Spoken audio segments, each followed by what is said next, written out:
Hey guys, so let's fix this issue quickly. You have to just follow my screen and don't miss any steps. So in the first step you have to go to the search bar and then type your graphics settings, then click here to open it from the search results.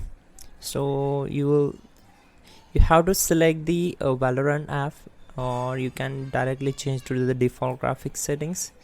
Again, you have to enable this option, then close this window, and we have to go to the graphics settings. So I will show you how to fix this issue. Now you have to go to the control panel by right clicking on your desktop and select the NVIDIA control panel. Then you will get this screen.